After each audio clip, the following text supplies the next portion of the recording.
You're very welcome back to Ireland AM now all morning. Our Derek has been down at the Bloom Festival at Phoenix Park. Yeah, he's been potting plants and making the most of the warm weather, and now it's time for him to show us what he's learned. How's it going, Derek? Yeah, good morning, team. The sun is shining. Welcome down here to Bloom in the Phoenix Park in Dublin. We're having a gorgeous morning down here at the Nature Safe tent. Gardener Brian Burke is back with us. And Brian, before we get into potting, planting, feeding, all that good stuff, let's talk about Bloom 2025. We're into day 2 now. We're into day 2. It's really ramping up. I mean, it's some event. It's a mecca for gardeners, as we all know. It's synonymous with the June Bank Holiday weekend.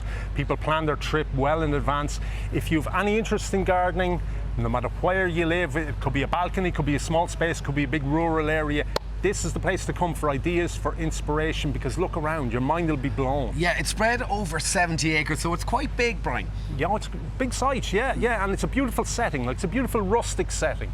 The wall garden behind us here, the old Victorian wall garden, provides a beautiful backdrop for the show garden arena.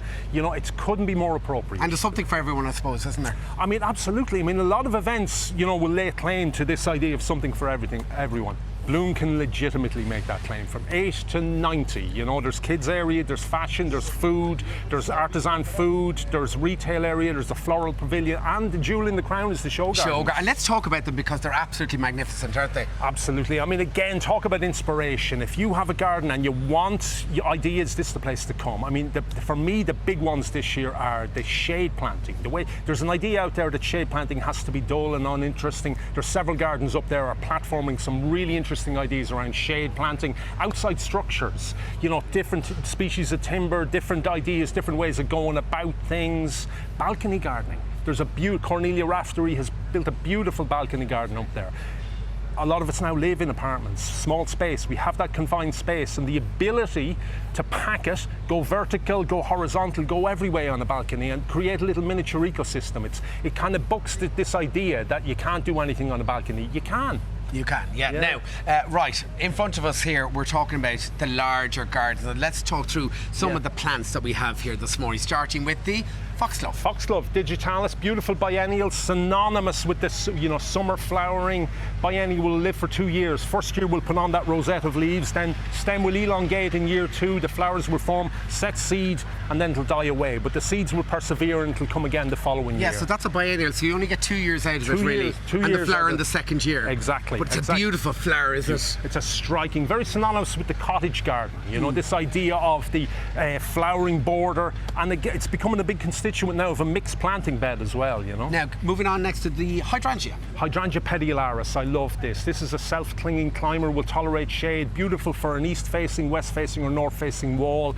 Deciduous, produces a white flower and then the peeling bark later in the year. Okay, over here then to the hostia, isn't that it? Hosta, Beautiful one. Hosta, yeah. Hosta, this is a ubiquitous perennial. Anyone into gardening will be familiar with the hosta. Problem with them is, and we'll talk about it a little bit later, can be a target for slugs. And how do you deal with that? Yeah, they love it. This is like an all-you-can-eat buffet for slugs, you know? Will this grow very tall? Not really, Derek. It'll get to about there and it'll produce that white flower for about 2 weeks, a little bit later in the summer. Yeah, now, moving next to this one. A lot of us are used to drinking this one at the bar Saturday night, but tell us about this plant. That's Sambucus nigra. Sambucus it's very nigra. interesting. That'll get to about 5 metres. A really interesting specimen plant to anchor a corner. If you had a corner in the garden, a Sambucus like that would be a really good. Anyone who lives in the Midlands and is familiar with Emo Court, the wall garden in Emo Court, there's several of beautiful mature specimens of those in that wall garden. Fabulous plant. Is this related to the elderflower? Yes, It elder. is? Yeah, Oh, yeah, elder, yeah, yeah, It's yeah, a black elder. Yeah, that will produce blackberries later in the year. Okay. And that from that creamy flower there. Okay, gorgeous. Now, moving on next to this beauty. Choicea ternata sundance. Starts off yellow and deepens to green. Beautiful scent off it. Yeah, absolutely, and a beautiful evergreen, a really good constituent again of a mixed planting border, and a really popular plant to provide, you know, structure and stability in a mixed bed throughout the year because it's evergreen. Now, I have one of these at home as well, the Acer, gorgeous plant, isn't it? Yeah, the Acer palmatum, Japanese maple. It's a real go-to tree for a smaller garden. You know, it's It's not going to get too big, get to about 5 metres, and the foliage will change colour as the year progresses. That's a beautiful thread leaf, delicate leaf on this particular one. This one is called Phoenix. And it goes lovely in red in around September, October, doesn't it? Absolutely. It's a The gorgeous maples one. all change colour. It's a really beautiful spectacle that time of the year. Now, Brian, moving on to feeding, and this is really important, especially have bigger plants. Absolutely. So again, we're talking about seaweed-based plant food, the Nature Safe range. Fabulous success story, west of Ireland, Ormore County, Galway. Cold-pressed seaweed harvested along the Connemara coastline. Everyone is familiar with the liquid feed, right, for pots and containers, but it comes in a granular form. Absolutely. So And this is all organic, Brian? This is all organic, low-impact, hand-harvested, cold-pressed, so there's no chemicals, no high temperatures used in the harvesting of it or in the processing of it, which means it retains all its goodness. All those amino acids, all those enzymes, all those macro and micronutrients, all that goodness that transmits itself down into the soil. This is really good for larger areas. So about 100 grams of that is going to cover a square metre. So the granular feed is what you want for more established plants. We were talking about slugs and snails. In fact, I use this one at home. Tell us about this product. This is fabulous. This is crushed oyster shell, right? So oyster shells are a byproduct of the food industry. We talk a lot about sustainability. We talk a lot about circularity. This is the circular economy in motion. We're taking what's essentially a waste product and turning it into something useful for gardeners, right? So the bane of gardeners' lives is big leaf plants like hosta.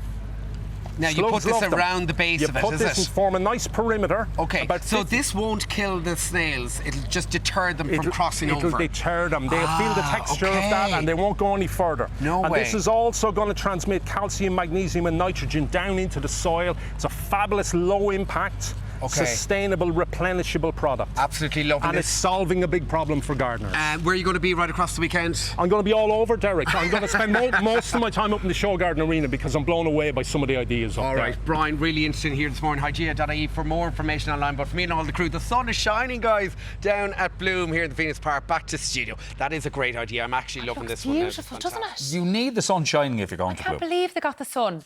Which is good. That's Derek's magic work now. That's isn't it. He's manipulated a few satellites, had a word in the shell like of somebody very important. Time now for a quick break, but still to come, we'll be sitting down with the esteemed journalist who'll always be known for her work on Podge and Rog. Maya Dunphy will be joining us soon. We've also got some summer sportswear on the catwalk and we're rounding up your latest showbiz headlines. Ireland AM will be right back after this break.